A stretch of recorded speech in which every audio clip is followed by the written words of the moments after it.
Alors, je ne sais pas si vous avez suivi mes vidéos dans l'ordre, mais dans l'idée, ma chaîne YouTube, donc c'est une chaîne dédiée à tout ce qui est data science sous Python. Donc l'idée, c'est de développer des concepts de data science en montrant comment on peut le faire sous Python. Et sous Python, on va obligatoirement passer via des librairies spécifiques de data science. J'ai déjà expliqué pourquoi j'utilisais Plotly. Plotly, c'est une librairie spécifique pour de la visualisation graphique de données. Donc, et j'ai expliqué que j'utilisais Plotly pour faire de la visualisation graphique. Pour tout ce qui concerne manipulation de données, je vais utiliser Pandas. J'ai utilisé Pandas dans beaucoup de mes vidéos. La question qu'on pourrait se poser, c'est pourquoi Pandas et pas une autre librairie ou pourquoi pas directement Python. Là, je vous ai mis le lien ici. Vous avez le lien de la page web officielle de Pandas. Si, ça, je vous ai fait un screenshot de la page de base, la page d'accueil. Il y a écrit que Pandas, c'est puissant, rapide, flexible et facile à utiliser. Alors facile à utiliser jusqu'à puissant, rapide et flexible, oui. Facile à utiliser, je suis pas d'accord. Je trouve que Pandas c'est quand même assez compliqué au départ à prendre en main. Il y a beaucoup de, il y a une syntaxe, c'est presque un deuxième langage de programmation au-dessus de Python, j'ai envie de dire. Quand vous prenez Pandas en main, vous allez faire beaucoup d'erreurs de syntaxe. Il va y avoir beaucoup d'erreurs qui vont être générées. C'est complètement normal. Je pense que tout le monde est passé par là, mais il faut tenir le coup. C'est une librairie qui est hyper puissante pour faire de la manipulation de données. Donc c'est pour ça que je l'utilise. Hein. Donc elle est open source. Bien sûr qu'elle est open source, hein, puisque toutes les librairies que je vais vous montrer, on est sous Python, donc tout va être open source. C'est une librairie qui est spécialisée pour l'analyse et la manipulation de données. Elle est construite sur du Python, donc ça vous l'avez compris. Et pourquoi ben, en fait c'est la plus populaire pour la manipulation de données parce que c'est peut-être la meilleure. Et ce qui est intéressant aussi, c'est comme elle est populaire, vous avez une communauté énorme. Ça veut dire que si vous avez des questions, vous allez trouver forcément une réponse. Sur Stack Overflow, sur ailleurs.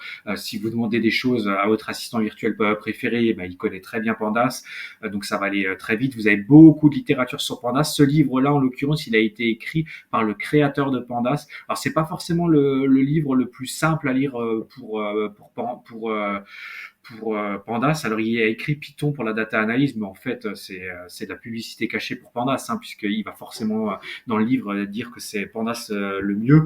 Pourquoi bah parce que c'est le créateur de Pandas, comme ça vous le savez, mais c'est bien d'avoir ce livre sous la main. Il y en a d'autres qui ont été écrits, il y a d'autres formations sur Pandas, mais si vous faites de la manipulation de données, sincèrement, il faut maîtriser Pandas parce que c'est devenu l'outil le plus utilisé et les entreprises ça commence à peine à émerger. Hein. Il y a des entreprises qui vous demandent de maîtriser Excel et qui connaissent même pas Pandas, mais je vous assure que ça vaut le coup de prendre Pandas en main parce que vous allez gagner un temps énorme et parce que ensuite, une fois que vous allez le maîtriser, ça va être une vraie plus-value pour votre carrière. Donc, je répète ce que je dis.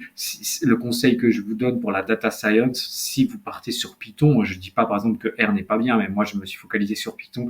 Si vous voulez avoir une expertise sous Python, l'avantage de partir sur du Python, c'est que vous ne faites pas que de la data science avec Python, vous pouvez faire plein d'autres choses. Vous pouvez automatiser des tâches et tout, chose que vous ne pourriez pas faire avec R. Donc moi je trouve que Python, c'est mieux de maîtriser Python parce qu'on peut faire d'autres choses que de la data, mais ça reste mon avis.